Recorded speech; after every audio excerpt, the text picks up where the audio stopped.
Здраво, да дојдовте уште едно видео, каде што ова видео ќе решаваме задачи за дихибридно вкрстување и ќе решиме околу 7 задачи кои ќе бидат со повеќе под барања, така да што на некој начин искача кон многу поголем број задачи.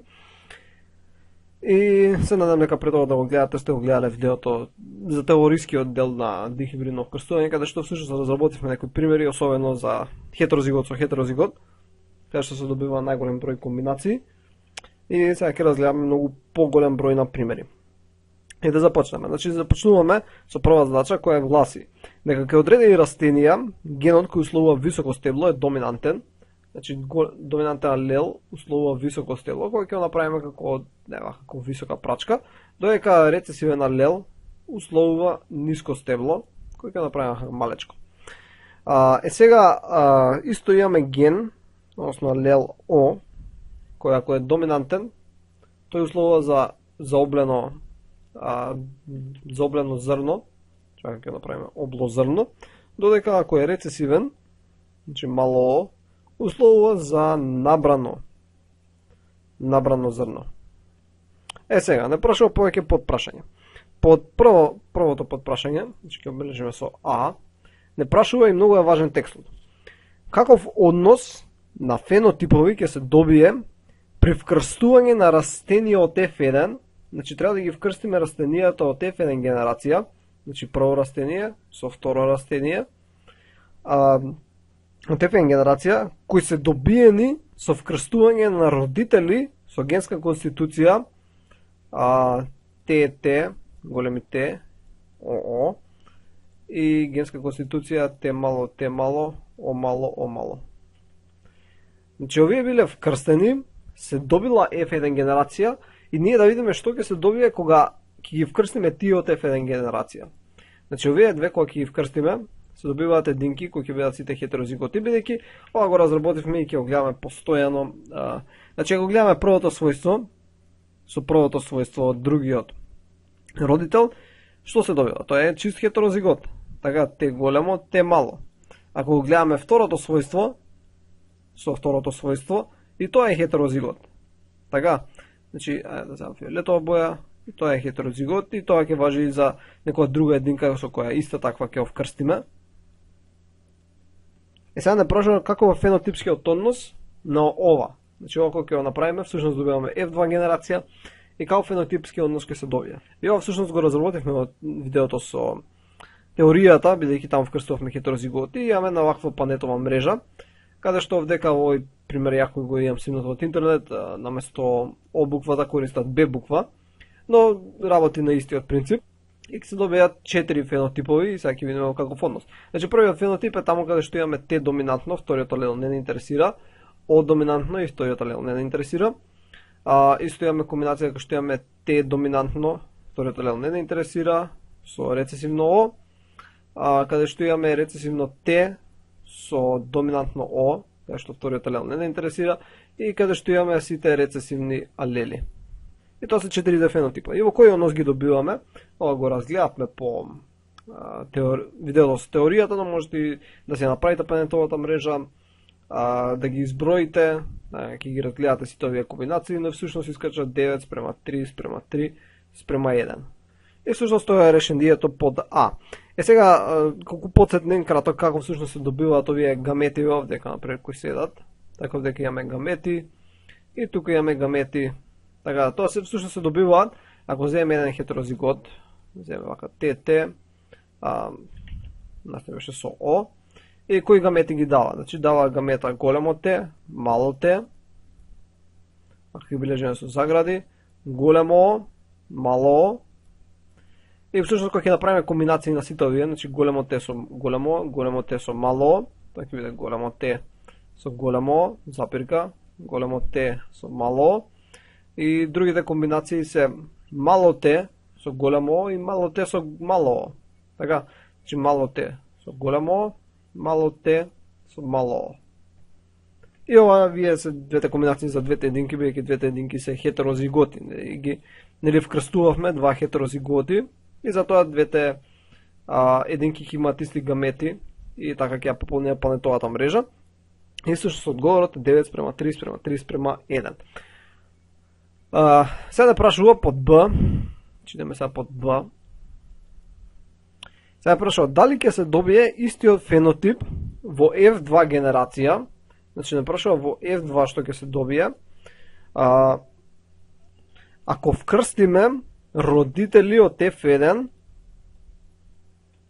односно вкрстиме растенија од F1, чии родители P биле со големо T, мало, и одека ќе земеме со сина боја, мало T, големо.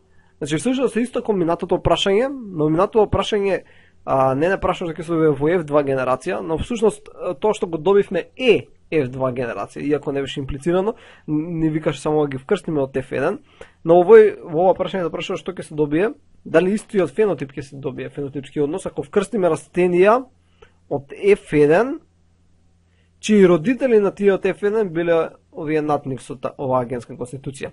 И дали фенотипскиот однос кој ќе се добие во F2 е ист како тој под А, што го добивме, така? И сега да видиме. Ако ги вкрстиме овие родители, што ќе се добие во F1 генерација? Па всушност ќе се добијат повторно хетерозиготи. Бидејќи гледате, не мора да значи дека едниот родител, како во минатиот случај, овде имавме едниот беше целиот доминантен хомозигот, а другиот беше цел рецесивен хомозигот. Во овој случај имаме за првото својство, првото фенотипско својство е хомозигот доминантен, а за второто е хомозигот рецесивен. Но поентата е, важно е, ако го гледаме само првото својство, спрема едниот спрема другиот родител, како да го гледате монохибридно. Значи, ова со ова, што ни дава? Ни дава хетерозигот. Те големо со те мало. Добро. Ова, второто својство со ова, што ни дава? И тоа ни дава хетерозигот. Вака ќе обележиме. Така што, F1 генерација, исто ќе бидат хетерозиготи, како што се под примерот под А. Така што ако F1 генерација е иста, тоа што и F2 генерација ќе е иста, исто ќе се добие 9 спрема 3 спрема 3 спрема 1, односно одговорот под Б е дека да, ќе се добие исти фенотипови во F2 генерација, како што се добија во F2 под примерот под А. Сега, како за крај, под примерот под В, или под С, или како сакате, не прашува што ќе се добие ако единка од F1 генерација, значи една ваква единка се мисли, од претходните примери, ако единка од F1 генерација, ќе донесеме тука, тоа е Т големо, Т мало, О големо, О мало, се вкрсти со единка кој има ниско стебло и набрани зрна. Значи, ако има ниско стебло и набрани зрна, тоа можеме да видиме од почеток, нели напишав какви се алелите за се. И всушност има ниско стебло, значи рецесивен хомозигот и набрани зрна, рецесивен хомозигот и за второто својство. Значи генска конституција ќе биде Т мало, О мало, О мало. И ајде да видиме што ќе се добие. Значи ако ова беше П, ова е П и да речеме дека ова е женската единка, иако не ни е специфицирано, ова ќе речеме дека е машката единка. Да видиме кои гамети ги нудат. Ставиме дека Г, ова ни дава големо Т, ни дава мало Т, ни дава големо О и ни дава мало О. Додека машкото ни дава мало Т и мало О. И затоа комбинациите кои можеме да ги добиеме од ова се за женското, тие кои преходно ги добивме, големо Т е со големо О, големо Т со мало Т со големо и мало Т со мало, додека за машкото може да добиеме само мало Т со мало О. Нема друга комбинација која можеме да направиме. И затоа кога ќе направиме табелата, всушност од ова, сега треба да направиме табела за да добиеме фенотипски односи. Горниот дел, машкото се пишува, значи има само една комбинација, Т, мало Т со мало О, а кај женското ќе ставиме големо Т со О, големо Т со мало, мало Т со големо, мало Т со мало, и да ќе повлечеме вака линии.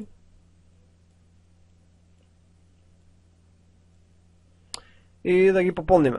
Значи ова ќе биде големо Т, мало Т, големо, мало, големо Т, мало Т, мало, нема врска, мало,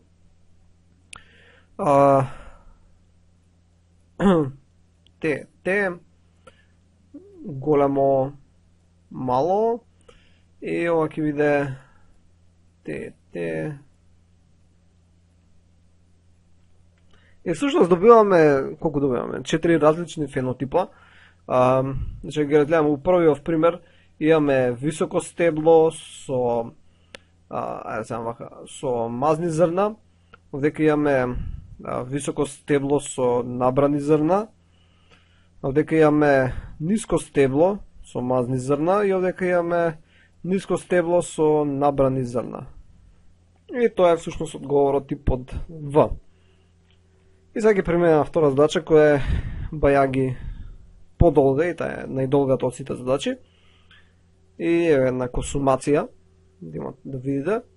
И така е, само пазите на текстот. Добро, ајде сега да решиме втората задача. Кај винската мушичка, дрозофила меланогастер, сивата боја на телото се наследува доминантно. И овдека е бележена со E+, но ја ќе бележам само со E, за да не беа збунки. Значи E е сива боја, што ќе обележиме и вака како со сива боја ќе земеме. Бележиме сива боја. Додека е мало, значи рецесивно се наследува црна боја. Се бидејќи не можеме дека црна направиме, едноставно ќе бележиме како со бела боја, ако внатрешноста дека е црна. А за крилата, долгите крила се наследуваат доминантно, што ќе обележиме со V, со V големо, иако дека е VG со плюс, ќе обележиме само V големо, се наследува доминантно и тој се долги, ќе направиме голема линија, долги, додека кратките крила се наследуваат рецесивно. Ќе обележиме со мало V, значи тие се кратки,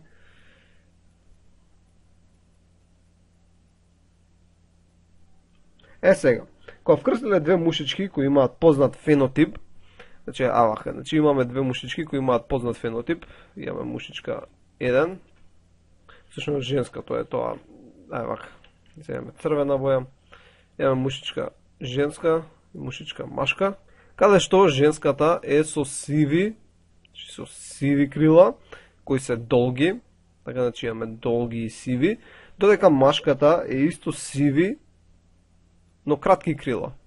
Добро, и сега во F1 генерација се добиваат, ќе бележиме F1 генерација, се добиваат 90 единки, 90 кои се сиви и долги, значи сиви и долги крила, 88 кои се сиви и кратки крила, 30 кои се црни и со долги крила, и 32 кои се исто така црни, пак нека биде со сина боја, кои исто така се црни, но се со кратки крила. И сега треба да одредиме генска конституција на родителите и да се изјави вкрстувањето, знаејќи дека таа е женска единка, другата е машка. И поталему ќе правиме други примери кои ќе бидат дадени во табела. Одека само грешка су направил женското, треба вака да се бележи, а машкото со стрелата. Но добро, нема врска. Сега да гледаме дека фенотипот кој се добил на крај всушност е 2 спрема 2 спрема 1 спрема 1. Че имаме 4 различни фенотипови и ќе ги разгледаме, всушност кога ќе ги решаваме овие задачи, секогаш ќе гледаме секое својство ќе гледаме независно како едно и ќе решаваме едно, значи еден ген па друг ген. Иако може да се решават двата гена од еднашка. Добро, да видиме. Значи мајката викаме дека има сиви и долги крила. Значи ако има сиви, барем има едно доминантен алел, другиот не знаеме каков е, може и да е доминантен, може и да е рецесивен. Бидејќи има долги крила, тој генот за должина крилата, значи имаме еден доминантен и еден не знаеме каков е. Додека кај таткото исто имаме сиви, што знаеме дека тоа е еден доминантен и еден не знаеме каков е. И имаме кратки. Бидејќи имаме кратки, знаеме дека имаме два рецесивни алела. Бидејќи кратки да се наследуваат рецесивно. Добро, ајде да го разгледаме односот на долги спрема кратки крила. Значи долги имаме 90, така дека имаме 90. Гледаме 90 долги крила имаме, што е 90 плюс имаме 30 долги крила. А кратки имаме 88. Ева пак 88 плюс 32. Што всушност е двете се еднакви на 120, значи односот е 1 спрема 1. Но и да не го видовме тоа, значи кога знаеме дека односот е 1 спрема 1, и плюс знаеме дека се добиле кратки крила, автоматски знаеме дека мајката е хетерозигот. Значи овдека имаме рецесивен алел. Зошто? Зашто ако беше хомозигот, значи имавме доминантен алел, тогаш ка сите единки кои ќе се добија во F1 генерација, за второто својство, за второто фенотипско својство, за вториот ген, сите ќе беа хетерозиготи. Бидејќи имаме хомозигот рецесивен, хомозигот доминантен, значи сите во F1 генерација ќе беа хетерозиготи, односно сите ќе беа со долги крила. А бидејќи не се сите со долги крила, автоматски знаеме дека мајката е хетерозигот. Така, значи има овдека рецесивен алел. Ај вака тие што треба да ги покаѓаме, ќе ги бележам со виолетова боја, да се знае дека тие не ни се дадени, него тие ги одговоривме кои се. За да го видиме првото својство. Кај првото својство гледаме дека во генерацијата сме добиле и црна боја, значи дека имаме црна боја, овие што со бели кругови. Тоа значи двата родитела не може да се доминантни хомозиготи. Значи не може да се двајца доминантни хомозиготи, бидејќи немаше воопшто се добие црна боја. Сите ќе беа со сива боја. Тогаш кога тоа одма отпаѓа. Сега да ги разгледаме другите две опции. Или двајцата да се хетерозиготи, или едниот да е хетерозигот, а другиот да е хомозигот за доминантни. Значи само тие две опции ги имаме. Сега, ако пред да го видиме фенотипот всушност кој сме го добиле.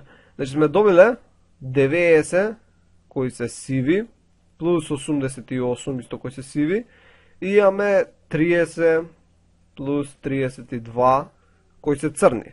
Така, значи овие се црни, овие се сиви. Овдека е 88. Значи имаме 178 кои се сиви и имаме 62 кои се црни. И односот се гледа дека всушност е 3 спрема 1.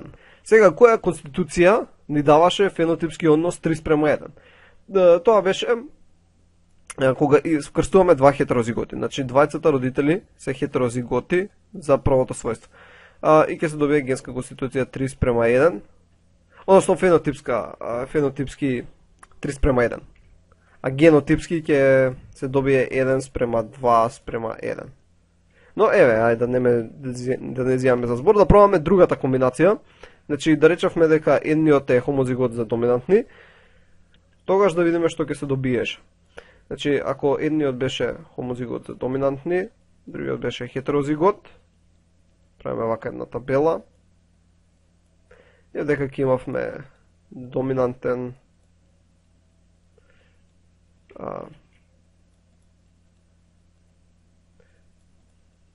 односно фенотипски сите ќе беа со сива боја. Така, нели, овие се со сива боја, бидејќи се доминантни хомозиготи, и овие се со сива боја, бидејќи се хетерозиготи. Така што не може да го добиеме фенотипскиот однос 3 спрема 1. Што значи дека двата родитела, ева ќе го оставиме ова, дека стои. Двата родитела мора всушност да се хетерозиготи за првото својство. И ја решивме задачата, значи првиот дел од задачата.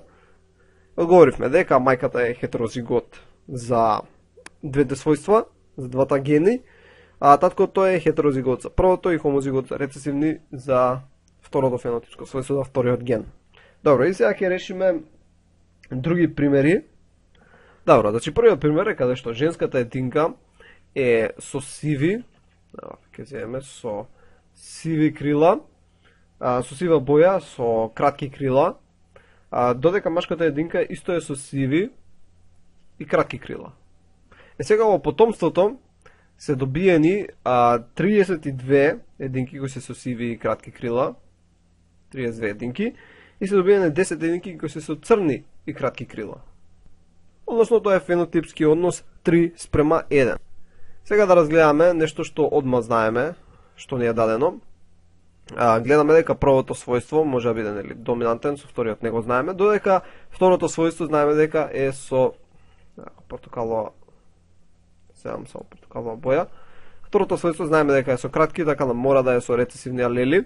Исто е кај другиот родител. Првиот е доминантен, вториот не го знаеме. Второто својство знаеме дека е со рецесивни алели, бидејќи е со кратки крила.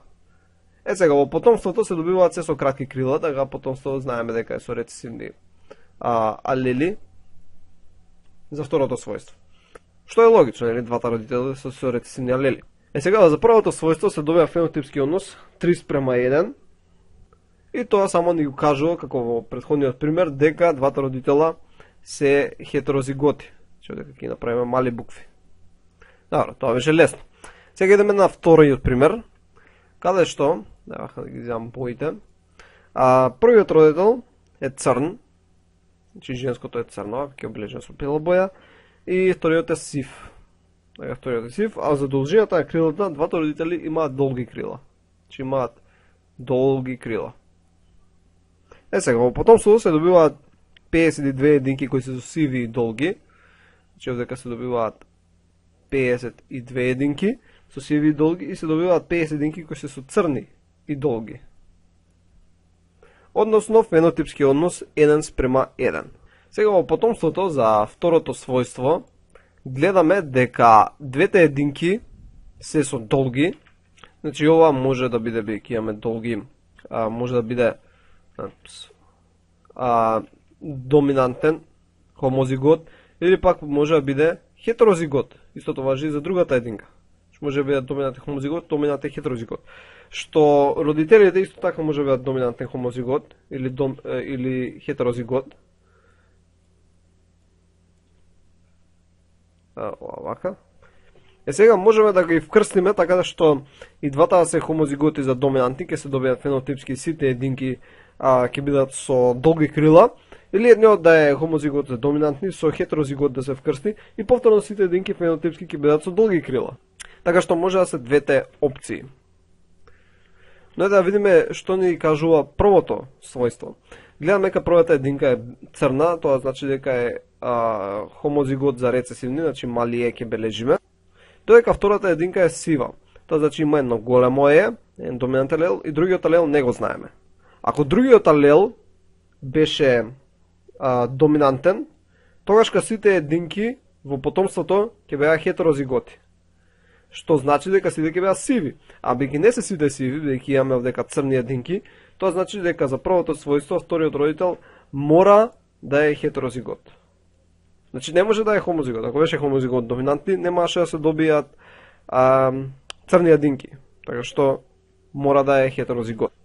Значи за првиот ген, тоа е решението, едниот знаеме дека е хомозигот за рецесивни, значи првиот родител, додека другиот дознавме дека е всушност хетерозигот, бидејќи не може да е хомозигот за доминант.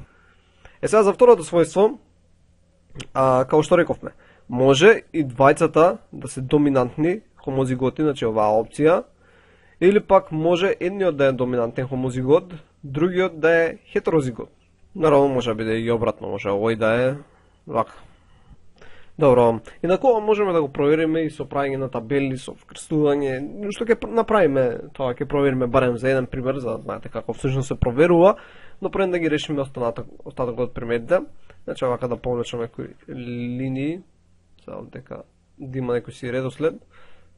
Значи тоа е за овие таму, ова е за вториот пример. И сега одиме на третиот пример. Каде што имаме два родители, кои се двајцата со сива боја, значи двајцата се со сива боја и двајцата се со долги крила. Значи имаат долги крила. Сега во потомството се добиле сиви единки, 93, добро, не морам дека бележам, тоа си е бележено, 93 сиви единки кои имале долги крила и 32 единки кои се сиви, но со кратки крила. Ова е всушност 90 единки. Ама добро, не прави некоја многу разлика. Добро. Во однос на бојата пак добиваме сиви, така фенотипскиот однос во однос на бојата е 1, нема фенотипски однос, додека во однос на должината на крилата добиваме 90 кои се со долги, 30 кои се со кратки. Значи фенотипскиот однос за должината на крилата ние ќе брежам со подакала боја дека доле 3:1. Сега гледаме дека започнуваме со две единки кои имаат долги крила. Значи нивната генска конституција знаеме дека имаат едно големо В, другото не го знаеме, и знаеме дека има уште едно големо В, другото не го знаеме. Сега која комбинација на дали доминантни хомозиготи или хетерозиготи ни дава генска конституција 3:1. Бидејќи се добиваат со кратки крила, знаеме дека барем една единка мора да има рецесивен алел. Како обележено со виолетова боја, мора да е со рецесивен алел, бидејќи сепак се добиваат единки со кратки крила. Сега да видиме дали другата единка може да е со доминантен хомозигот. Така, ако беше доминантен хомозигот, ова веќе го видовме минатиот пат, тогаш ќе имавме доминантен хомозигот плюс хетерозигот, ќе се добива 50% доминантни хомозиготи, 50% хетерозиготи, односно фенотипски стикева со долги крила. Бидејќи тоа не се добива, бидејќи имаме со кратки крила, тоа значи дека и втората единка, значи во овој случај мајката, е исто така хетерозигот.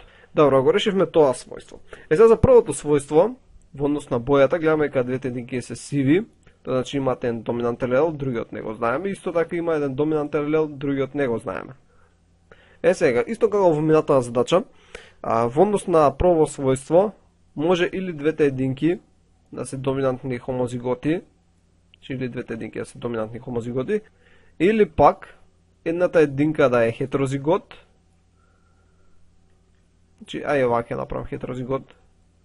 Не двете единки да се хетерозиготи. Значи, повторно.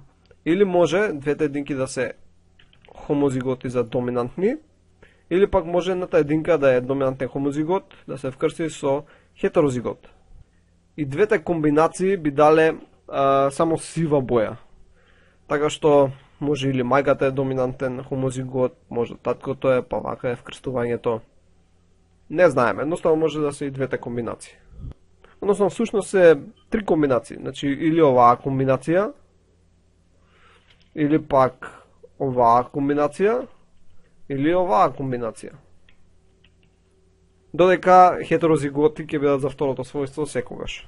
Четвртиот пример е сега дека двата родители се сиви со долги крила, значи имаме сиви и овој другиот родител е сив и двете имаат долги крила единки.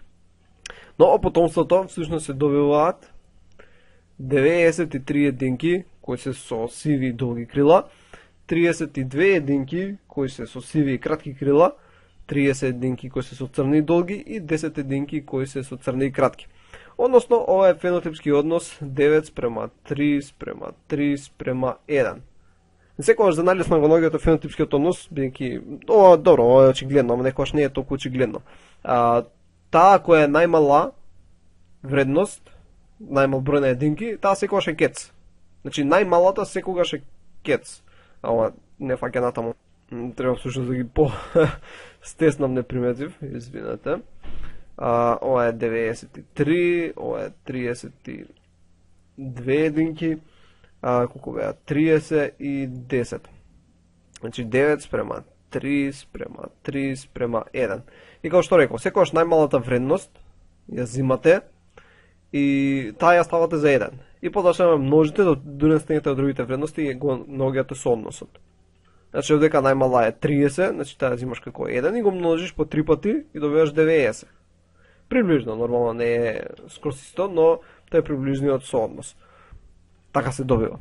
Сега бидејќи се добива 9:3:3:1, тоа автоматски знаеме дека, но ќе видиме и по пат на дедукција, дека двајца родители се всушност хетерозиготи за двете својства, бидејќи тоа се добиваше кога зборевме во видеото за дихибридно вкрстување.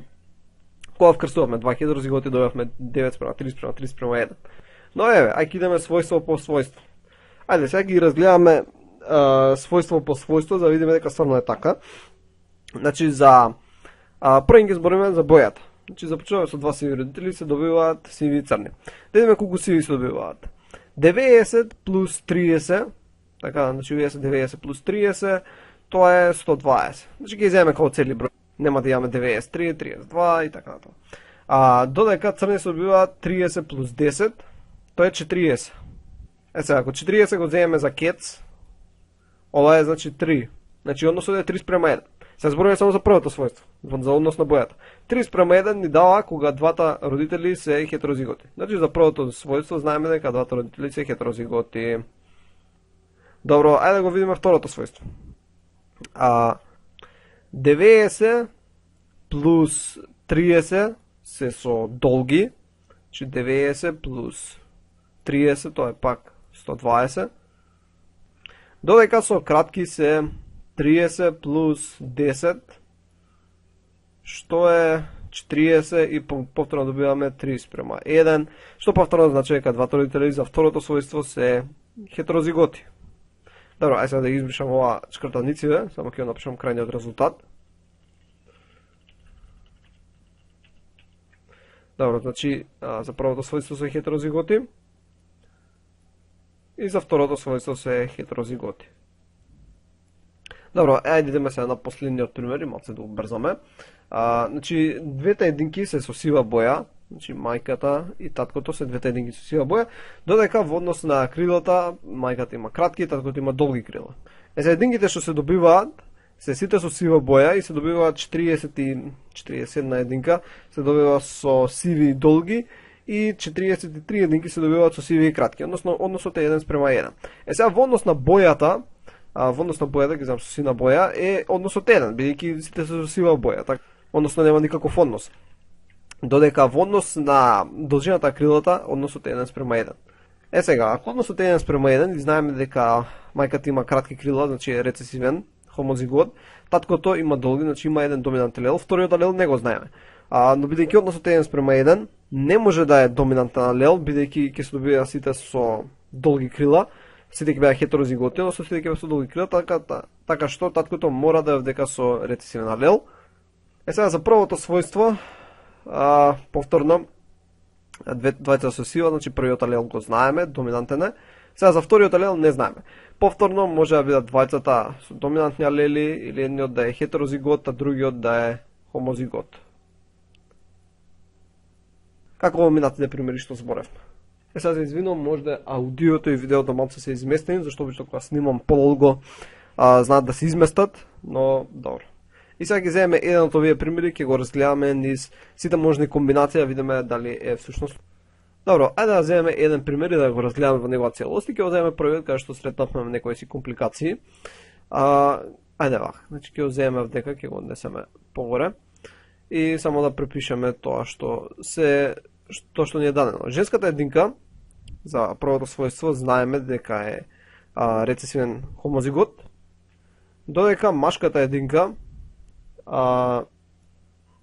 знаеме дека за првото својство е сигурно хетерозигот. Сега, во однос на второто својство ќе ги направиме сите можни вкрстувања. Така? Кој рековме дека се валидни, што беа дека може ли двајцата да се хомозиготи, доминантни, може едниот да е хомозигот, другиот да е хетерозигот и обратно, нели, овој да е хетерозигот, овој да е хомозигот. И сега ќе ги разгледаме сите тие.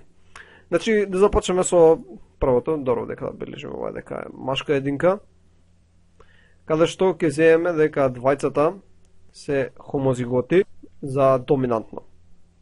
И да видиме што ќе се добие. Значи, овдека женското донира има ваква гамета и има ко доминантна гамета. Ова. Значи, овдека преко требаше да ставиме P и овдека се треба да ставиме G. Така ова се гаметите. Додека машкото ни дава една доминантна, една рецесивна гамета и ваква. И ако ги направиме сите можни комбинации за женското, тоа ќе биде само E со V, додека кај машкото ќе биде E големо со V големо и E мало со V големо. И сега ако вие ги внесеме на табела, значи ќе направиме E големо, V големо, E мало, V големо и овдека со E мало, V големо, правиме една табела и што ќе се добие? E големо, вака. Ова ќе биде првата единка и ова ќе биде втората единка. Односно, ќе имавме единка која ќе биде со сива боја, која ќе биде со долги крила И ќе имавме единка која ќе беше со црна боја, која ќе беше исто со долги крила. Односно ги добивавме однос 1:1. Што тоа го добивме? Тоа го добивме однос 1:1, каде што двете единки има долги крила. Вака, не може, не се гледа. Двете единки има долги крила и едната беше сива, другата беше црна. Така, значи тоа го добивме. И за тоа го запамтите, за да не се враќаме дека постојано. Значи, при првата комбинација, каде што двајцата за второто својство ќе беа хомозиготи доминантни, испаѓа точно, така? И за рековме втората комбинација е да, ево дека од почеток доле ќе направам, значи ова вака беше. За втората комбинација беше да едниот биде хомозигот доминантен, додека другиот да биде хетерозигот. Сега само ќе направиме една комбинација, значи нема врска, ова може и тука да се стави, може да си ги заменат места, значи исто ќе искочи. Затоа само ќе видиме еден хомозигот, еден хетерозигот и да видиме што ќе се добие. Значи овдека ќе ставиме П, ќе ставиме женско, ќе ставиме машко, ќе ставиме знак за вкрстување. Идеме сега на гаметите. Значи женско дава ваква гамета и дава V голямо. Машкото дава една голема ваква гамета, една мала, V голямо и V мало. Сега овдека единствена комбинација е мало со V голямо, додека овдека можеме да добиеме E голямо, V голямо, E голямо, V мало, E мало, V голямо и E мало, V мало. Значи тие се четирите можни комбинации. И сега ако ги внесеме тие на табела, односно на панетова мрежа, да видиме што ќе добиеме. Значи овдека ќе биде за женското единствената комбинација, додека за машкото ќе ставиме E голямо, V голямо. Сори, вака ќе ги тераме надоле, зашто ќе немаме место. Горе ќе оставиме женското, нели E мало, додека ќе машкото може E голямо, V голямо, E голямо, V мало, E мало, V голямо и E мало, V мало. Така, значи тие се комбинациите. За да видиме, овдека ќе имавме E голямо, E мало, V голямо, V голямо, E голямо, E мало, V голямо, V мало. Вака пред нека си виде.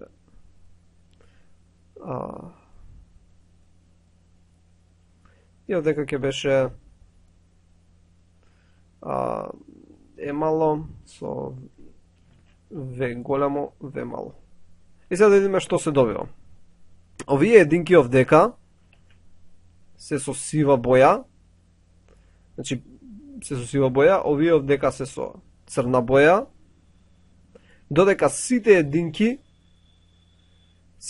овдека, со протокол ако ги бележам, се со долги крила. Така што, повторно, се добива однос 1:1. Тоа значи дека и оваа комбинација е точна. Што и тоа го добивме, така? Ева, сега ќе гледам повторно. Гледаме дека тоа го добивме. 1:1.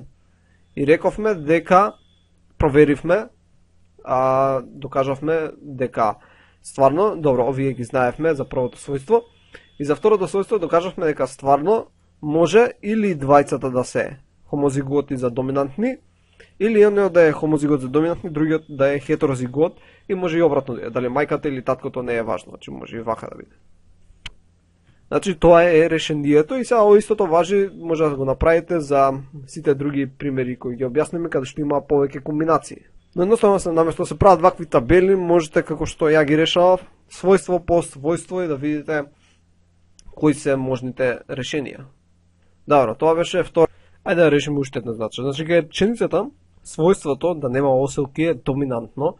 Значи со големо Г ќе обележиме, тоа е без. Додека својството со оселки е рецесивно, ќе обележиме со мало Г. Значи тоа е со. Сега, црвената боја на класот е условена од ген, кој е доминантен. Значи, доминантен ген дава црвена боја, додека рецесивен ген дава бела боја. Ќе обележиме со бела боја. Сега, при вкрстување на пченица без оселки, значи, вака, значи вкрстуваме пченица која ќе речеме како мајката, тука го имаме таткото, не е битно.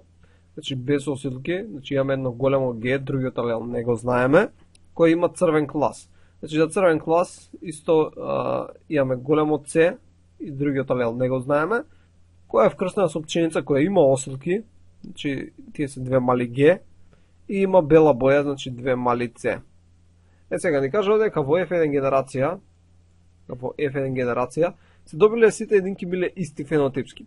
И сега единствен начин за сите единки се добијат фенотипски исти е сите единки беа хетерозиготи. А за тоа да се добие овој дека алел мора да е доминантен и овој мора да е доминантен. Односно да имаме доминантен хомозигот со рецесивен хомозигот, така што сите единки во F1 генерација ќе бидат хетерозиготи. Односно ќе бидат еднотипни, односно исти. Сега за да се добијат хетерозиготи не мора да биде едниот родител целиот хомозигот доминантен, значи може да имаме комбинација, значи ова не е дадено во зачето, но да речеме каде што за првото својство овој ќе биде доминантен, додека за второто е рецесивен, додека вториот родител нели дека ќе биде рецесивен, а за второто својство ќе биде доминантен. И ова исто ќе даде се хетерозиготи. Бидејќи првото својство со првото дава хетерозигот, второто својство со второто дава хетерозигот. Значи не мора едниот родител да е целиот доминантен хомозигот, другиот да е целиот рецесивен хомозигот, но така е дадено во примеров за да биде полесно. Добро, сега кога ќе се вкрсти ова самото со себе, значи тука имаме уште еден хетерозигот, што ќе се добие во F2 генерација. Односно се добиле 1130, ќе земеме со некоја друга боја, некоја со зелена, се добиле 1136 растенија со различни фенотипови. Сега, треба ние да пресметаме по колку од растенијата имаат различни фенотипови, значи колку фенотипови имаме и колку растенија има од секој од тие фенотипови, и под Б колку растенија имаат црвена боја и се без осилки. Значи имаат црвена боја и се без осилки. И ајде пред да го видиме примерот односно да го решиме под А. Значи првично не се замараме со оваа бројка, ние едноставно само треба да го најдеме соодносот. Кога ќе го најдеме соодносот, многу лесно ќе го одредиме бројот на растенија кои имаат даден фенотип. Сега овој пример е класично, како што зборевме за дихибридно, хетерозигот со хетерозигот, каде што ќе се добијат 16 можни комбинации, и јас сега ќе ги испишам колку да биде полесно. Добро, значи треба да направите на ваква табела, значи имаме хетерозигот, повторно, со зелена боја. Имаме хетерозигот, ги одредуваме гаметите, значи гаметите се овие, и за женското и за машкото, да не ги пишам повторно, и ги внесуваме на панетова мрежа, надоле иде женското, хоризонтално иде машкото, и потоа само ја пополнуваме табелата, што ќе оскокнам тој дел, нема потреба. Бидејќи е многу лесно, значи гледаш големо Г, големо С, и така натаму и така натаму. Еве дека ќе би било големо С, мало С. И така натаму, јас сега ќе ја. Добро, ете ги испишав сега и сега можете да видите како треба да изгледа табелата. Не го гледате редоследот на бојата, бидејќи се направени по рандом. Важно е кога имаме хетерозигот, големата буква да е пред малата. Добро, сега да разгледаме колку од нив имаат различни фенотипи и кои се тие фенотипови. Ќе ги бележам секој фенотип со различна боја, иначе можете си го бележите со бројка. Можете покрај квадратчето да си ставате бројка, например 1, и ова исто 1, например ова е 2 и така натаму. Ќе разгледате се. Мислам како што зборевме во видеото нели за дихибридно. Да започнеме. Значи првично ќе ги гледаме тие кои се без осилки и кои имаат црвена боја, односно каде што имаме едно големо Г, другото не е важно, едно големо С, другото не е важно. Значи ова е тоа, без осилки со црвена боја, без осилки црвена боја, без осилки црвена боја. И стои дека без осилки црвена боја и ова. И мислам дека толку се. Значи првично со зелена боја тие беа. Сега со виолетова боја ќе ближиме каде што се без осилки, другото не е важно, но се со бела боја. Тоа е овдека имаме. Тука имаме и толку се. Значи 3, сега ќе бележиме со жолта боја, тие кои се со осилки, значи мало Г. и се со црвена боја. Значи големо С, другиот алел не е важен. Тоа е овојов дека, ова и ова. И последен пример е каде што се соосилки и се со бела боја, односно имаме само едно такво. За да видиме колку имаме од секоја. Сега знаеме дека ова е 9 спрема 3 спрема 3 спрема 1. Сега можевме ги броиме, ама знаеме дека е тоа. И сега да видиме како со овој број 9 спрема 3 спрема 3 спрема 1 можеме да одредиме колкав број на растениот тие 1136 се во секој фенотип. Едноставно ги зимаме 9 3 3 1 што е 16, што е 16. И едноставно 1136 го делиме со 16 и ќе добиеме колку единки представува 1. Значи најмалата вредност колку единки представува 1. И потоа со едноставно множење може да видиме колку е за 3, колку е за 3, колку е за 2. Ајде тоа да го направиме. Значи, ќе го направиме нека една страна. Значи имаме 1136 го делиме со 16. Тоа е еднакво на тоа да го пресметаме, значи 1136 делено на 16 еднакво на 71. Сега, значи 71, како што реков, тоа е еднакво на 1. Така, сега, значи за последното фенотипско својство, тоа што беше ова, така, тоа е еднакво на 71. Но да ги разгледаме другите. Значи имаме за 1, за 1, за 3, за 3 и за 9. Значи за 1 видовме дека е 71, за 3 тоа ќе биде помножено по 3, тоа е 213, и ова е 213, и сега 213 помножено по 3, 639. И значи тоа е решението. 71 растенија се со ГГЦЦ, значи тоа беа соосилки, бели, да земам бела боја, соосилки, бели, 3 се, што беа 3, беа без осилки бели, значи без бели, овдека исто имаме со осилки црвени и на крај имаме без осилки црвени.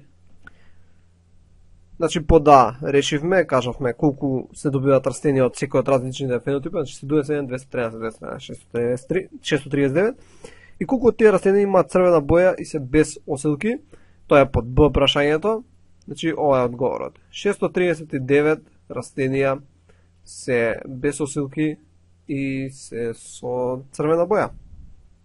И тоа беше трета задача. Добро, ајде да решиме четврта задача, која гласи дека га е говедата, генот за црвена боја на влахно е доминантен. И го бележиме R големо, значи R големо е за црвена боја. Додека генот R мало, значи R мало, ќе го бележиме R мало е за бела боја. Ќе земеме бела боја. Додека хетерозиготите, значи R големо со R мало се шарени. Значи има и бела и црвена боја. Сега, алелите, кои се пак за рогови, имаме Х, кој дава рогови, односно доминантно е без рогови, додека рецесивно мало Х е со рогови. Сега, прашање е каков фенотип се добива во F1 генерација при вкрстување на женска единка. Ја тоа ќе го видиме. Значи првично имаме женска единка која ова е по да прашањето, парентерална женска единка, која е хомозиготна за двете доминантни својства. Значи она е RR големо, Х, тие пак ќе бидат со црвена боја, ХХ, и ја вкрстуваме со машка единка која е рецесивна за рецесивен хомозигот за двете својства. Значи ќе биде R мало, Х и Х. Што се добива? Сега знаеме дека во F1 генерација ќе се добијат се хетерозиготи. Значи сите ќе бидат хетерозиготи. Ќе направиме Бидејќи имаме нормално за првото својство ќе се добие хетерозигот, за второто својство ќе се добие хетерозигот и се ќе бидат хетерозигот. Сега, фенотипски што ќе се добие?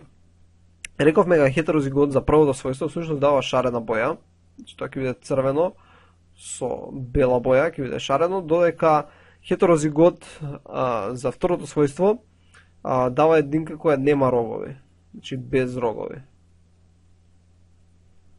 И тоа е одговорот по да. Сега не прашува во F2 генерација што ќе се добие. Значи, ако вкрстиме оваа единка со уште една која е, ево, ќе бележиме R, H, што ќе се добие? Па сега знаеме дека кога ќе вкрстиме хетерозигот и хетерозигот се добиваат 16 нели комбинации со фенотипски однос 9:3:3:1, но овдека има мала промена поради тоа што хетерозиготите имаат посебен фенотип. И затоа ајде да разгледам со цела табела, но нема да цртам табелата, значи имаме овдека, каде што едноставно ќе сметаме дека Y е всушност H, така? Бидејќи овдека оваа табела е најдов од интернет има Y, а ние имаме H, но не прави никаква разлика. И ајде сега да го видиме фенотипскиот однос. Значи оваа единка и оваа единка ќе имате еден фенотип.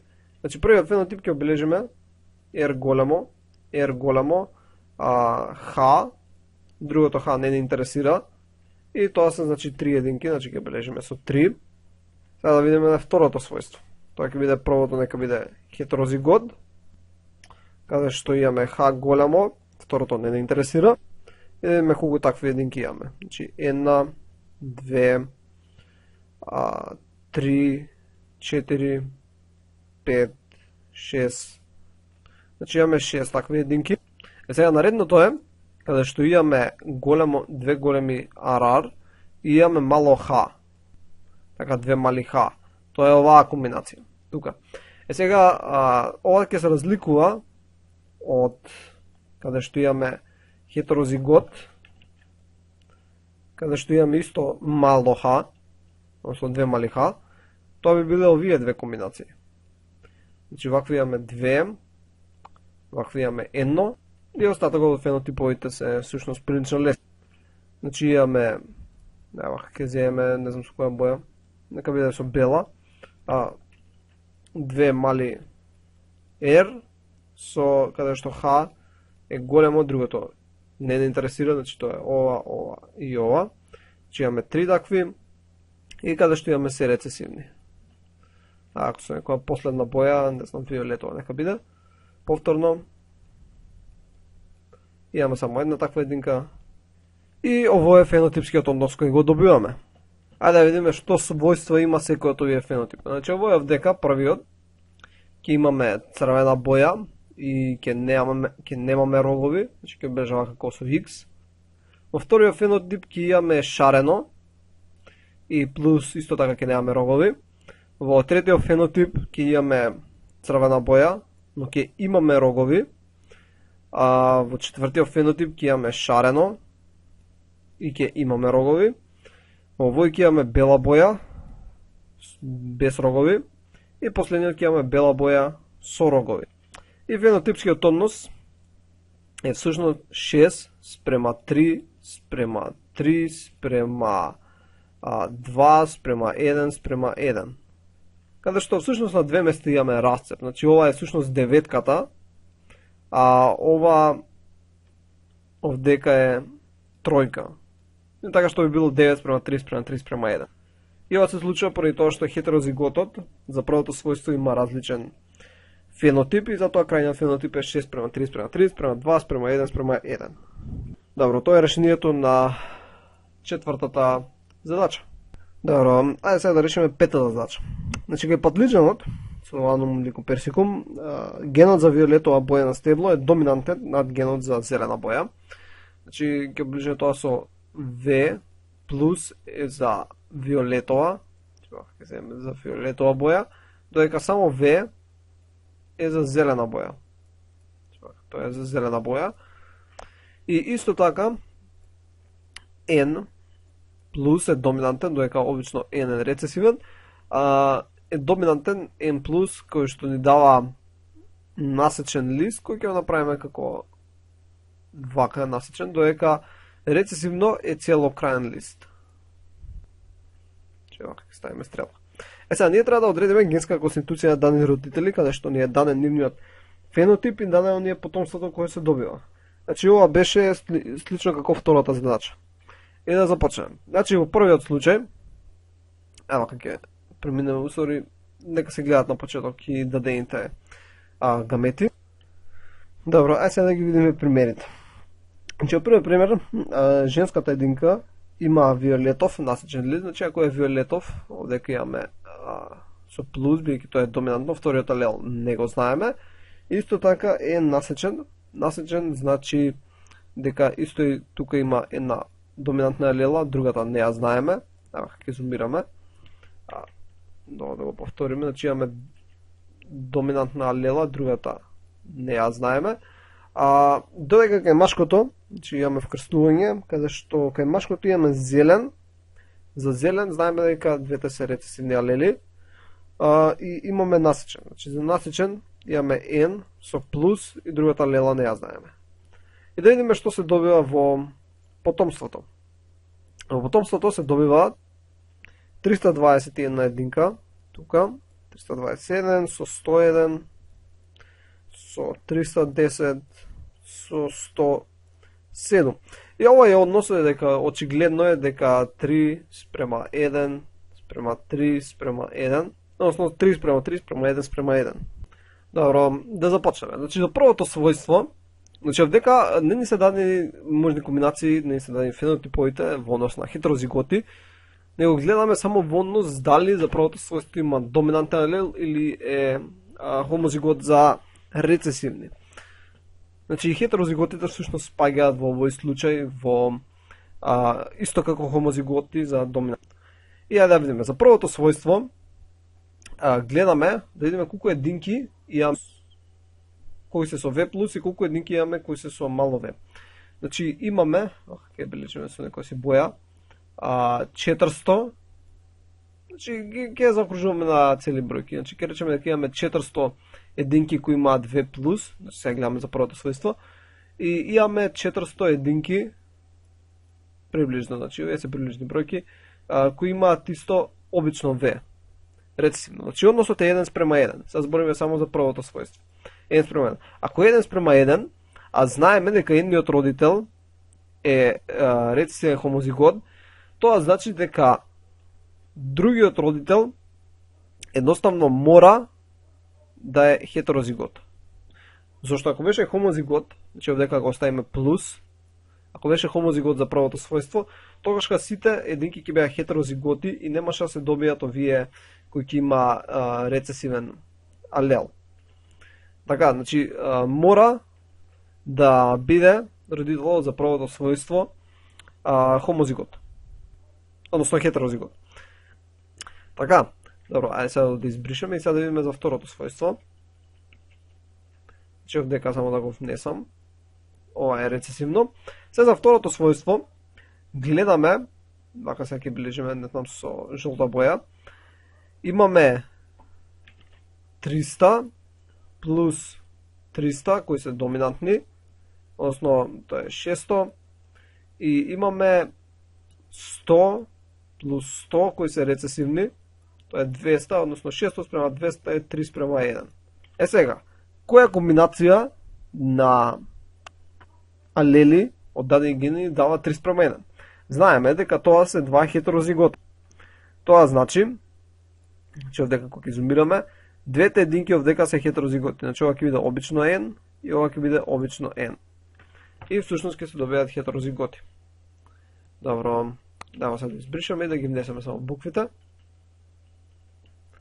Да земам потенка стрелка.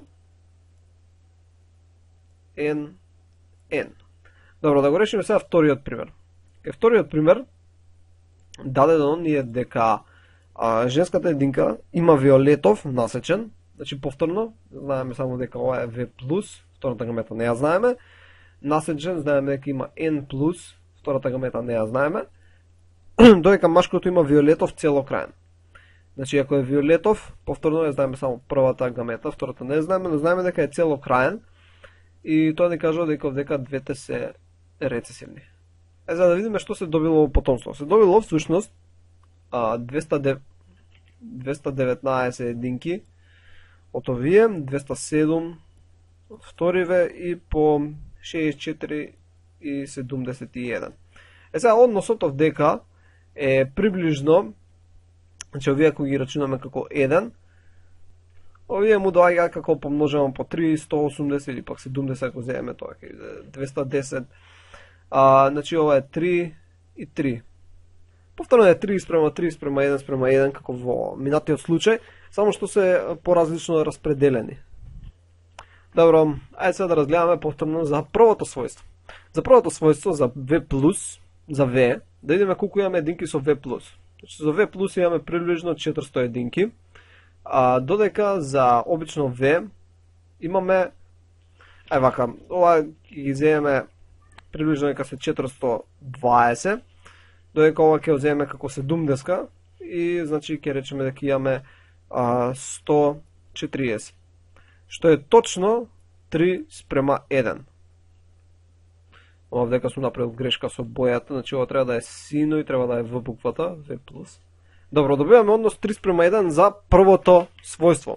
И како што рековме, за првото својство, ако добиваме 3 спрема 1, тоа значи дека двајцата се хетерозиготи. Тоа значи, овдека кога ќе треба да пополниме, овие ќе бидат со обично V за првото својство. Зошто се хетерозиготи. Добро, да видиме сега за второто својство. Добро, овие да ги избришам и да ги внесам решенијата, значи само обично V и одека само го поправам ова, дека ова е V+. Да видиме за второто својство. Имаме, вземам сега со портокалова боја, да видиме колку N+ имаме. Имаме 210 плюс, ова рековме дека ќе рачунаме како 70, тоа е 280. Видиме колку имаме мало N, имаме 210, повторно, ова го рачунаме како 210, плюс 70, исто 280. Значи, односот за мало N, за N, за второто својство е 1 спрема 1. Значи, сега збориме за второто својство, за N. Така. Имавме 280 N плюс и 280 N. Обично N, нема тука минус. Сега, кој ни дава фенотипски 1 спрема 1? Ако едниот го знаеме. Значи, едниот родител го знаеме дека е рецесивен хомозигот. Значи, ова беше рецесивен хомозигот. Другиот, едноставно, мора да е хетерозигот. Значи, овдека ќе бележиме обично N, кој ќе биде рецесивно, со цел оваа единка да биде хетерозигот и ќе се добие 1 спрема 1. Добро. Сега да одиме на третиот пример, каде што мајката е повторно со виолетов насечен лист. Че има виолетов, тоа е V+, втората лела не ја знаеме, насечен, значи за насечен беше N плюс втората лела не ја знаеме, додека таткото е со зелен насечен, значи ако е зелен, тоа значи дека има овдека VV, и насечен, значи е N плюс и втората лела не ја знаеме.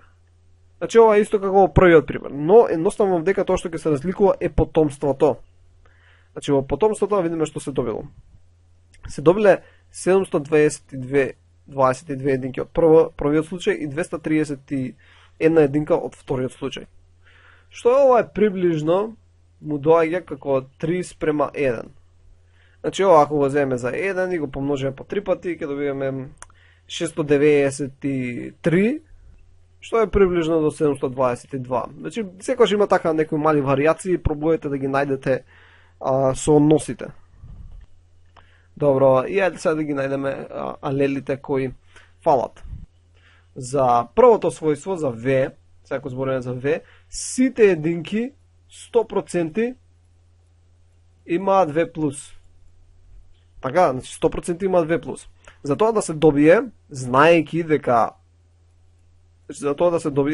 дека оваа единка, таткото, е рецесивен, за тоа да се добие, тоа значи дека мајката едноставно мора да е хомозигот за доминантни алели за првото својство, за сите единки кои ќе се добијат да бидат всушност V плюс V за првото својство, така што мајката мора да е со доминантен алел за првото својство. Ајде сега да видиме за второто својство. За второто својство е всушност односот 3:1. Така, значи односот 3:1 на некој начин важи само за второто својство, бидејќи овдека имаме n плюс, овдека имаме n само. Така да односот за n е 3:1.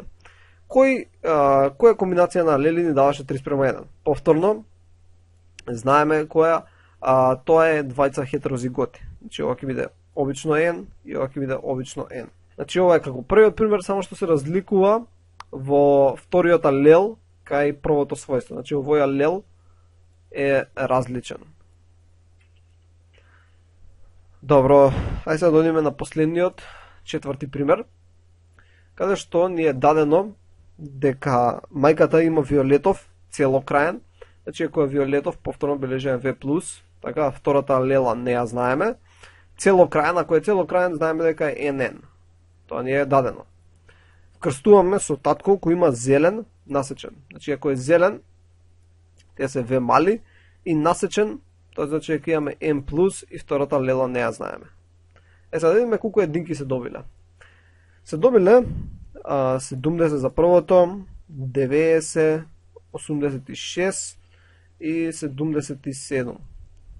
Што ова е приближен фенотипски однос, всушност 1:1, тоа ќе бележиме покрај бројке како претходно што правевме 1:1:1:1. Што многу ни го олеснува всушност на некој начин проблемот. Бидејќи знаеме дека вториот родител, сега почнуваме сега за првото својство. Вториот родител е рецесивен хомозигот, така да кога ќе се вкрсти со првиот родител, ако првиот родител беше овдека со доминантен алел, V+, ќе обележевме, сите единки ќе беа V+V. Така, што немаше всушност да се добијат вториот вид на единки, каде што имаме V мало. Така, нели, овие има дека имаме V мало. Тоа значи дека за првото својство, првиот родител мора да е со рецесивен алел овдека. Добро, сега да идеме за второто својство. Повторно исто. Овдека имаме првиот родител за второто својство е рецесивен хомозигот. Сега вториот родител, ако беше, значи взимаме по договор, да речевме дека е доминантен на двата алела, тогаш сите единки кои ќе се добија ќе беа N+N, односно немаше да ги има повторно оваа единка, немаше да има и овие единки. Така, бидејќи тие имаат рецесивен N. Бидејќи тоа не се случува, тоа значи дека мора вториот родител за второто својство, односно таткото, овдека да биде хетерозигот, односно да има рецесивно N. И тоа е решението за петата задача. Добро, одиме сега на шестата задача, која е всушност многу лесна, но има многу запишување. Ја ќе скратам дел, ќе ги испишам, па ќе видите видеото. И да започнем. Значи, предпоставуваме дека генот С и неговиот алел покажуваат непополна доминација во однос на бојата на цветот, така што значи CC комбинација дава црвен цвет, значи дава црвена боја. CC кога е вагаво, значи имаме хетерозигот, тоаш кога дава виолетова боја. Додека ако се двете рецесивни, се добива цвет со бела боја. Добива бела боја. Сега слично е и за второто својство, каде што имаме ген S, ќе обележа вака со сина боја, значи имаме ген S, каде што кога имаме SS, и ова е за боја на семки, кога имаме две големи S, доминантен хомозигот, тогаш кога имаме црвено-црна семка, значи ќе обележиме со црвена боја, нема потреба црвено-црна. Кога имаме хетерозигот, тогаш кога имаме виолетова семка, додека ако имаме хомозигот за рецесивни, значи SS мало, имаме бела семка. Сега, треба да ги одредиме фенотиповите и пропорциите во кои ќе се дадат, во кои ќе се добијат при дадени вкрстување. Значи, сега, вкрстувањето под А, имаме вкрстување под А, под B и под C. И сега едноставно ќе запишам кои се комбинациите, мислам кои се вкрстувањата и понатаму ќе напишам табелите кои ќе се добијат. Односно можеме едно да решиме, па другите едноставно само брзо ќе ги испишам. Добро, напрвично да ги напишам овие, значи имаме SS големо со C да се вкрсти со да земам сина боја, да е по вака, со CC мало. Втората комбинација е следнава, хетерозигот, да се вкрсти целиот со друг хетерозигот. И под C имаме со хетерозигот. И дека ставиме едно X.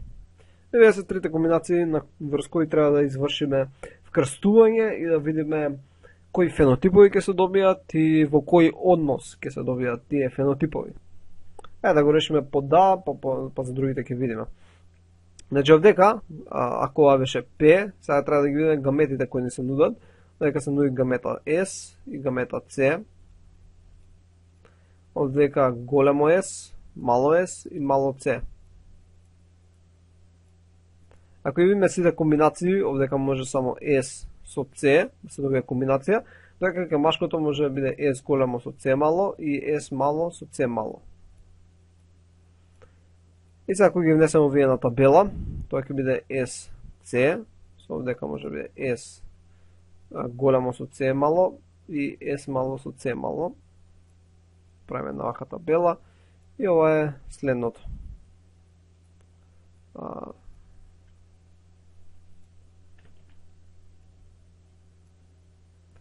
И дека ќе биде C големо од C мало.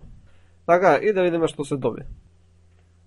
Значи ова првото растение за првото својство кое беше S всушност беше второто за боја на семките, значи има двојно S, значи ова ќе биде црвена боја. Црвена боја со CC, тоа беше за бојата на цветот и тоа мислам дека беше виолетова боја. Значи тоа е виолетова боја на боја на цвет, додека втората единка ќе имаше виолетови семки и виолетова боја на цветови. Значи ќе се добијат два фенотипа во однос 1:1. Значи овака ќе направиме. 1:1 и се два фенотипа. Добро, усредно мислам дека иде доста брзо, така да можам ова и ја да го направам. Значи не мора да го скратам видеото, едноставно ќе пробам да не зборам толку. Овдека имаме гамети S мало, C и C мало. Истите гамети од другата страна. И всушност ќе се добијат сите можни комбинации. Нели овдека ќе добиеме гамети, тука ќе добиеме гамети и секој ги внесам во табела, ќе биде S, C, S, C, S мало, C големо, S мало, C мало и овдека истото S, C,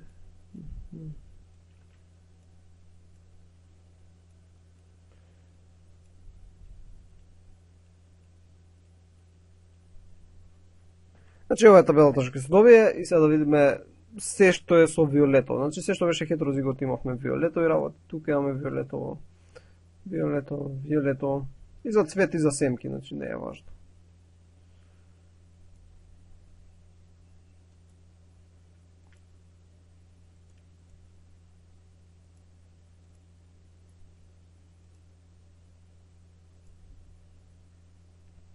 Добро, да видиме колку имаме црвени работи. Ова е црвено. Хомозиготите за доминантни беа црвени. Дали цвети или семки, не е битно.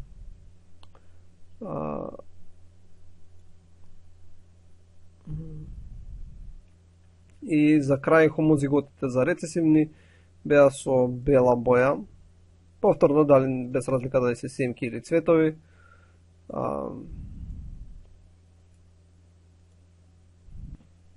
Ова тука треба да е мало C, така што ова е исто виолетова боја. Добро, дај за да видиме колку фенотипови имаме. Значи, не знам, ќе бележам со жолта боја, после ќе го избришаме ова. Значи имаме 1 или да, вака, не мора да ги бришаме. Имаме 1 кој што е целиот црвен, што е 1. Имаме вакви со црвени семки. Значи, дали со друга боја да земам? Ќе пробам со друга боја. Со црвени семки и виолетови цветови. Црвени семки и виолетови цветови, имаме две такви. Имаме две кои се со виолетови семки и црвени цветови. Имаме две такви. Имаме една единка која е со црвени цветови и црвени семки и бели цветови и црвени семки. Имаме 4 единки кои се целосно виолетови и цветови и семки. Тоа е 4. Две единки кои се со виолетови семки и бели цветови. Две единки такви. Една единка која е целата бела. Две единки кои се со бели семки и виолетови цветови. Две такви и една од ова последно што остана. Бели семки и црвени цветови. Значи, овие ако би ги прераспределил, би му дошло 4 спрема 2, спрема 2, спрема 2, спрема 2, спрема 1, спрема 1, спрема 1, спрема 1. Што се вкупно 16. Да видиме колку различни фенотипови. 1, 2, 3, 4, 5, 6, 7, 8, 9. Значи 9 различни фенотипа. 9 фенотипа. Со овие пропорции. 4, 2, 2, 2, 2, 1, 1, 1, 1. Тоа беше за под Б. Така. Да, а под С ќе го убрзам, ќе скратам овој дел за под С. Добро, значи ова се генски конституции, ги земавме алелите и ги поставивме. И пред да видиме кои се црвени. Значи црвени се, ова е црвено,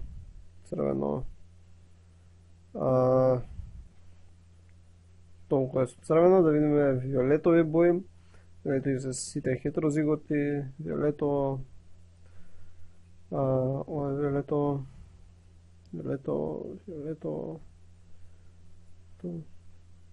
и бела боја беа хомозиготи и рецесивни.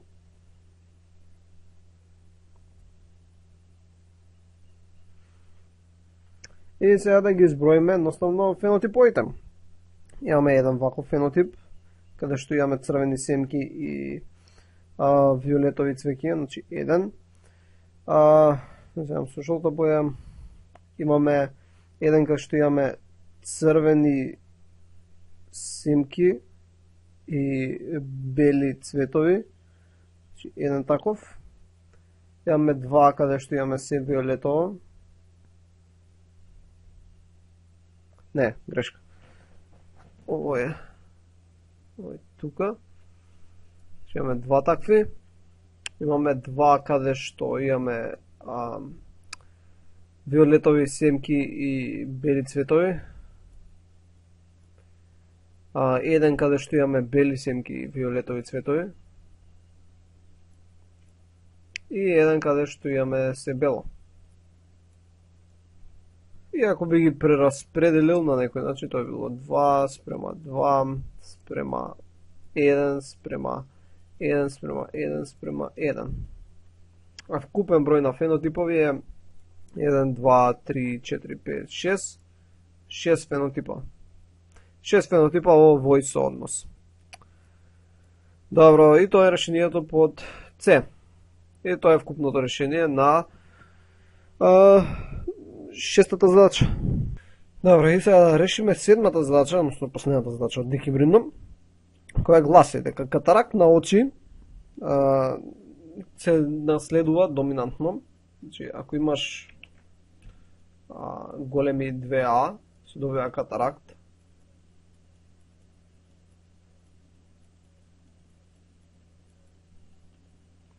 а нормален вид е ББ.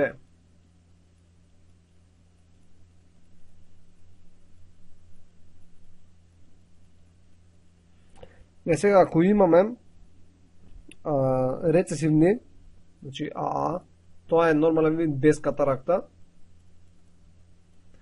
И ако имаме ББ мало, тоа е кратковидост. Кратко вид. Сега имаме две единки. Имаме Силвана и Кико, кои се хетерозиготи со вроден катаракта и нормален вид. Значи, вака. Ова ќе го запамтите, ако не вратете се, ќе го видиме. Значи, ги имаме Силвана и Кико, кои се хетерозиготи со вроден катаракт и нормален вид. Значи, за двете својства се хетерозиготи. Значи, Силвана, вака ќе направиме со обратна боја, значи Силвана и Кико. Силвана е хетерозигот за двете својства и Кико е хетерозигот за двете својства. Сега они имаат мајка и татко. Значи, ќе направиме мајката од лева страна биде. Мајка и овде имаме татко. Каде што бабата и дедото по мајка се исто така хетерозиготи во однос на двете својства. Значи, овде имаме баба и дедо.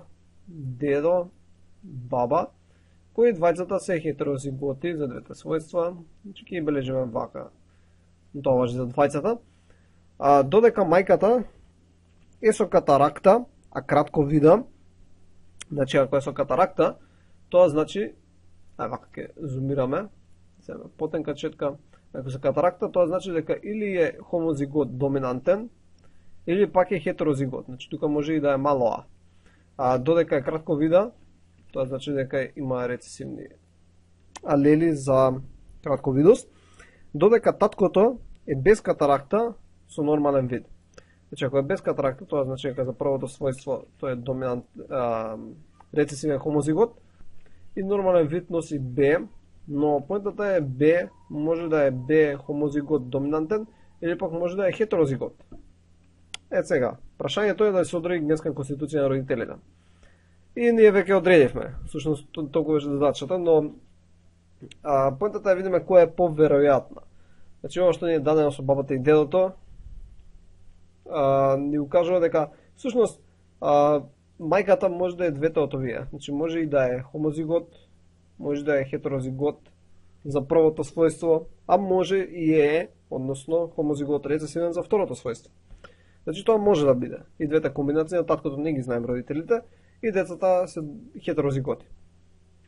Сега, да видиме кои се можните комбинации кои може да ги вкрстиме родителите за да се добие тоа потомство. Сега, ако земеме прва комбинација, кидаме каде што мајката е хомозигот, нели, за првото својство, а исто хомозигот рецесивен за второто, дека таткото е следна генска конституција. И тоа би резултирало да децата стварно се хетерозиготи, така двете деца. Но не мора да значи. И други генски конституции исто даваат хетерозиготи, осно имаат шанса да дадат хетерозиготи, но помали се на некој начин шансите. Оваа генска конституција дава 100% хетерозиготи. Значи, оваа генска конституција дава 100% хетерозиготи, но видиме кои се другите конституции кои може да се добијат. Значи, мајката може да е хетерозигот, ББ, така ќе обележиме да биде повторно исто. Сега во овој случај за првото својство има 50% шанса дека ќе бидат хетерозиготи, додека за второто својство има 100% шанса дека ќе бидат хетерозиготи. Значи за второто својство 100% е шанса дека ќе бидат хетерозиготи, а за првото својство е 50% шансата. Ако ќе бележиме за второто својство со виолетова боја, дека биде. Значи за ова својство второто е 100% шанса дека ќе бидат хетерозиготи. Добро, дај да видиме третата комбинација. Третата комбинација ќе се вратиме мајката да биде повторно со оваа генска конституција. Само сега ќе го смениме таткото. Значи таткото, ова е стандардно и сега дека можеме да го ставиме таткото биде хетерозигот. Каде што во овој случај за првото својство, значи за првото својство 100% ќе бидат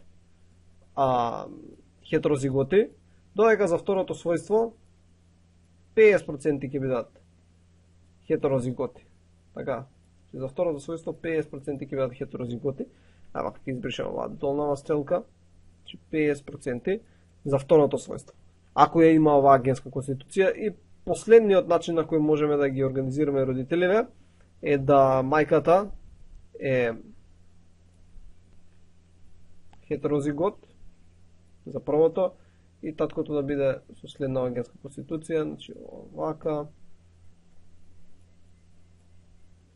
Во овој случај и за двете својства има 50% шанса дека ќе бидат хетерозиготи.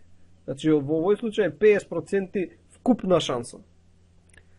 Како што беше во првиот случај 100% вкупна шанса, значи одека имавме 100% вкупна шанса, бидејќи за двете својства сигурно ќе бидат хетерозиготи. Во овој случај за двете својства 50% шанса дека ќе бидат хетерозиготи. Значи вие се четирите комбинации на кои може да се вкрстат родителите, а да кои имаат дадениот фенотип кој ни е даден во задачата и да се добие даденото потомство од Силвана и Кико кои ќе се хетерозиготи. Добро, тоа беше се за дихибридно вкрстување. Наредно е трихибридно и таму ќе решаваме малце задачи за тоа. Добро, се надам дека научивте нешто ново. Ако има нешто нејасно, може да сум направил некоја грешка некаде, или не сум дообјаснил убаво, пишете во коментар. Довидување. Ја се видиме во наредното видео и довидување.